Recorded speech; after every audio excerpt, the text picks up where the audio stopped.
श्री परमात्मे नमः। ओम श्री सत्य गुरुदेवाय नमः। ये देखिए बता रहे भगवान, ये है 9वें अध्याय का 8वां श्लोक कि अपनी त्रिगुणमयी माया को अंगीकार करके स्वभाव के बस से परतंत्र हुए इस संपूर्ण भूत समुदाय को बारंबार उनके कर्मों के अनुसार मैं रचता हूँ। भगवान आगे बता चुके, मैं ब्रह्मा का रूप बना करके सृष्टि को उत्पन्न करता हूँ और शंकर का रूप धर के पालन पोषण करता हूँ, संहार करता हूँ, विष्णु का रूप धर के पालन पोषण करता हूँ। लेकिन मैं वो नहीं हूँ जो मैं रूप तो बनाता हूँ लेकिन वो मैं नहीं, क्योंकि भगवान ने कहा मैं ये रूप बना करके मैं अपने में ही आ जाता हूँ। तुम उसमें फंस जाते हो, कोई भी कार्य तुमको दिया जाए, कोई भी कार्य हो तो उसमें तो फंस जाते हो, लेकिन भगवान को न्यारे होने की कला आती। क्यों कर्म में भगवान नहीं फंसते? क्यों कर्मों में उनकी कोई स्पृहा नहीं है। जब भगवान पुनः अपने को बहुत रूपों में व्यक्त करने का संकल्प करते हैं तब वे फिर अपनी मूल प्रकृति को अंगीकार करते हैं। पुनः सृष्टि रचना करने में प्रकृति का रजोगुण के कार्यशील होता है। कार्य किससे शुरू होता है? रजोगुण से। फिर भूत प्राणियों की रचना होती है। अब भूत प्राणियों के पहले से अर्जित किए हुए गुण और कर्मों के अनुसार उनका जो स्वभाव बन जाता है वो उनकी प्रकृति कहलाती है। कहा कर्मों के अनुसार जो भूत प्राणियों को अर्जित होते हैं उन्हीं के अनुसार उनका स्वभाव बन जाता है। जैसे उनके कर्म होते हैं वैसे उनका स्वभाव बन जाता, और फिर उसी को भगवान कहते हैं वही उनकी प्रकृति बन जाती। फिर उसी में वो चलने लगते, उसी में वो उत्प्रोत हो जाते, उसी में ही वो विलीन हो जाते। कैसे कि भगवान की मूल प्रकृति में लीन हो जाती है। पुनः सृष्टि के आदि में उसी मूल प्रकृति से इसका प्रकट होता, माने वही उसका बिया बन जाता है।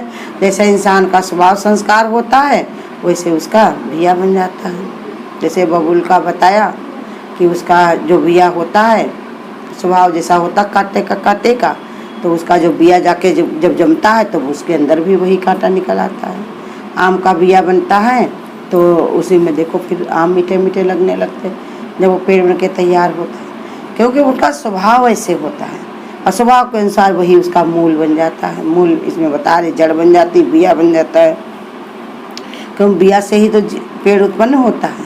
ऐसे मनुष्य का भी बताया कि उसी का मूल कारण बन जाता है। उसी पर ही भगवान उसका स्वभाव संस्कार पर ही उसकी जीवन बना देते हैं। उसका जीवन वही रूप में, रंग में, स्वभाव में, संस्कार में, नौकरी चाकरी या गरीब बने कैसा बने उसके मूल कारण वो खुद स्वयं वही बन जाता है। तो इसलिए समझा रहे भिन्न भिन्न भूत प्राणियों की ये प्रकृतियाँ जब उनके पृथक पृथक स्वभावों से रूप में होती हैं तब उसकी सृष्टि प्रकृति वही वृष्टि प्रकृति कहते हैं। और भगवान की मूल प्रकृति जिसमें महाप्रलय के समय इसका समावेश होता है और समष्टि प्रकृति वही कहलाती है।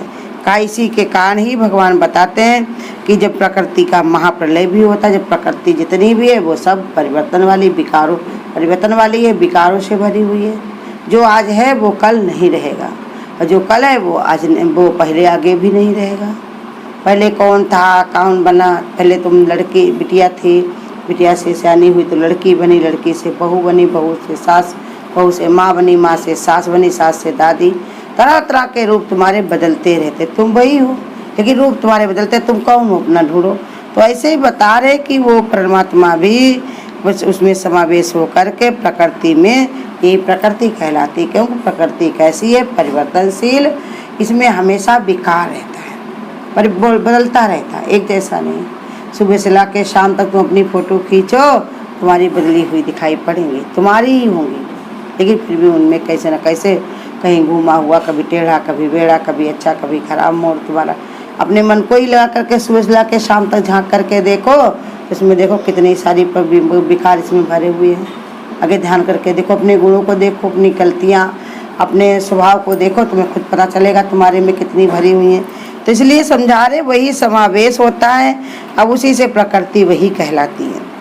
उदाहरण के लिए आजकल औद्योगिक युग में कई प्रकार की मशीनों को बनाने के लिए फैक्ट्रियां स्थापित की जाती हैं। अब मशीनों के भिन्न भिन्न पुर्जे जो सैकड़ों की संख्या में होते हैं, अब फैक्ट्रियों से अलग अलग कक्षों में बनाकर रखे जाते हैं। आज फैक्ट्रियां में जो मशीनें होती हैं तो उनके पुर्जे मंगवा करके या बना के अलग अलग कहीं रखे जाते हैं। और सैकड़ों संख्या में होते। इनके बाद कलपुर्जों को स्थान पर लगा दिया जाता, मशीनें तैयार हो जाती। फिर उन्हीं को ला करके मशीनों में सेट कर दिया, तैयार हो जाती। अब कभी कभी ऐसा होता है कि जो मशीनें खराब हो जाती उन्हें वापस फैक्ट्री में लाकर उनके कलपुर्जे निकाल कर अपने अपने कच्छों में रख दिए जाते हैं। अन्य कलपुर्जों के साथ वे फिर नई मशीनें बनने के लिए प्रयुक्त कर दिए जाते। कितनी बार मशीनें थोड़ी बहुत खराब हो जाती हैं तो निकाल करके उनके पुर्जे अलग रख दिए जाते हैं, मशीन का वो जो ढांचा होता वो अलग रख दिया जाता। कोई मशीनरी का ढांचा खराब तो वो लगा दिया गया, पुर्जा खराब तो वो लगा दिया गया।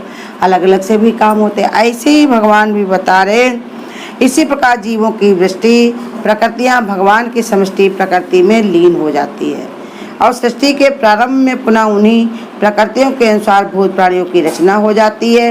इसलिए इस लोक में ये बात कही गई है कि संपूर्ण भूत प्राणी अपनी अपनी प्रकृति के बस में होकर बार बार जन्म लेते। यही कारण है जो अपने स्वभाव के कारण, अपने संस्कार के कारण उनका बार बार धरती पर जन्म होता है। स्वभाव जैसा बना रहता है उनका, उसी के कारण बार बार उनको जन्म लेना पड़ता है। और जो मनुष्य भगवत प्राप्ति के साधन में लग जाता है वो अंतः माने आखिरी में भगवान की शरण ग्रहण कर मुक्त हो जाता है।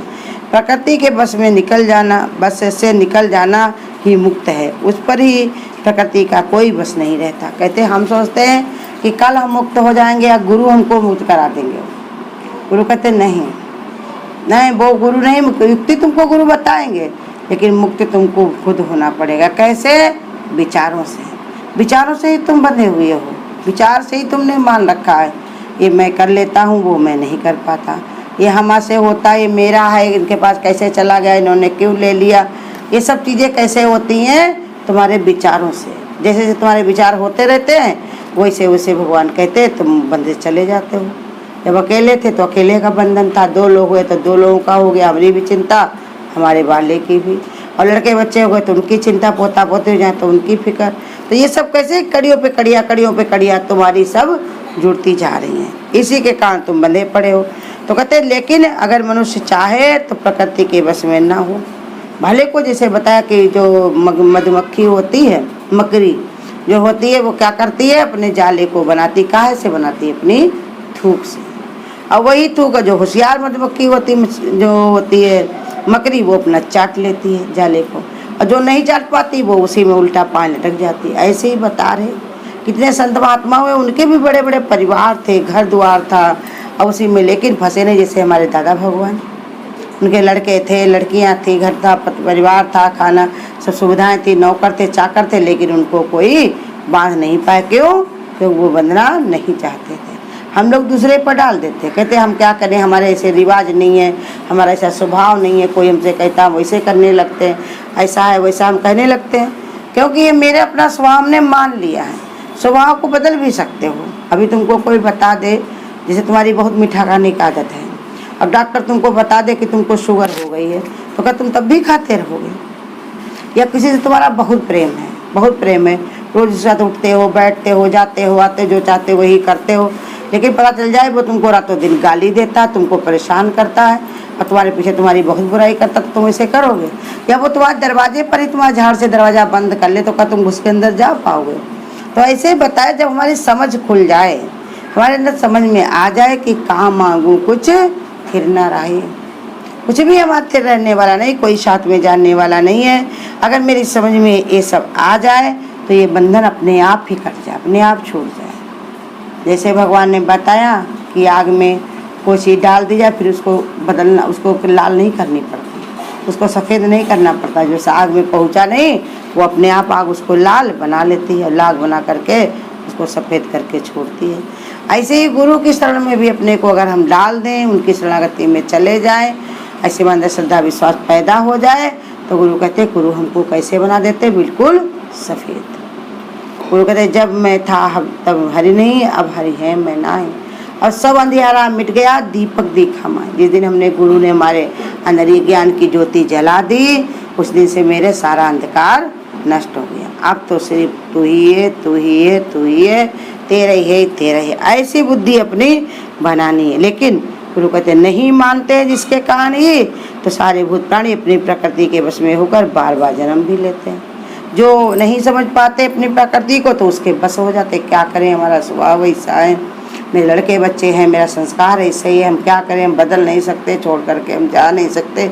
तो फिर वही उसके कर्म के कारण बनेंगे, तुमको लौट लौट के फिर से आना पड़ेगा। अभी नहीं तो कभी नहीं। वही गुरु कहते छूटना तुमको पड़ेगा, एक न एक दिन तुमको छोड़ करके चलना पड़ेगा। लेकिन उसके लिए तुमको भगवान ने कहा कैसी घड़ी बने क्या हो, ये तुमको खुद ही सोचना है। तब विचार करो मन में कि जो कल करके आए थे वो आज तुम पा रहे हो, और जो आज बिगाड़ रहे हो वो तुमको आगे कहाँ ले जा करके छोड़ेगा। क्योंकि कर्मों की गति बहुत ही गहन है, ये ले जाकर हमको कहाँ छोड़ते हैं, क्या होता है कुछ भी पता नहीं। तो इसलिए समझा रहे भगवान की जो संत महात्मा बता रहे हैं, बड़े बूढ़े जो हमें समझा रहे हैं, उनकी बातों को ध्यान दे करके हम अपने मन को एकाग्र करें, भगवान की भक्ति में लगाएं। जितना भी हम भगवान की भक्ति में लगा लेंगे, जितना इसमें भगवान ने कहा आगे बढ़ जाएंगे, उतना ही हमारे लिए फायदा है। और नहीं तो अगर गुरु कहते अगर लौट के आए तो घर का धोबी का कुत्ता, न घर का न घाट का। अब ये संसार में अगर मन तुमने रमाया तो ये लगेगा भी नहीं, और संसार तुमको रमने देगा नहीं। सुना सुना के तुम्हारी बुद्धि विवेक सब भ्रष्ट कर देगा। इसलिए भगवान समझा रहे हैं कि प्रकृति के वश में ना हो जाओ, प्रकृति को अपने वश में करो। जो राज्य करता था मुझ पे पहले, उसी को नौकर बना दिया। वो मेरे सतगुरु दयाल सतगुरु, क्या तुमने हमें नहीं दिया। और टुक खजाना दे करके कहते हमने कुछ भी नहीं दिया। तरह तरह से भगवान हमको समझाते हैं, इसमें फंसे कुछ नहीं होगा, ये हथकड़ियाँ तुम्हारी तुमको ही बांधे रहेंगी, लौट लौट के तुमको यहीं पर आना जाना पड़ेगा। यही तुम्हारे सबसे ज़्यादा दुख का कारण बनेगा। इसी से तुम हमेशा ही गुरु कहते बोझिल रहोगे, परेशान रहोगे। जिस दिन तुम्हारी ये समझ में आ गया कि हमारा कुछ है ही नहीं, उसी दिन गुरु कहते तुम्हारी बुद्धि विचार सब जागृत हो जाएंगे, सब कुछ तुम समझने लग जाओगे। जिस दिन तुम्हारा अपना मन मान ले, अपनी समझ मान ले कि जो संत महात्मा बताते हैं वही सच है, अन्यथा और कुछ सत्य नहीं है।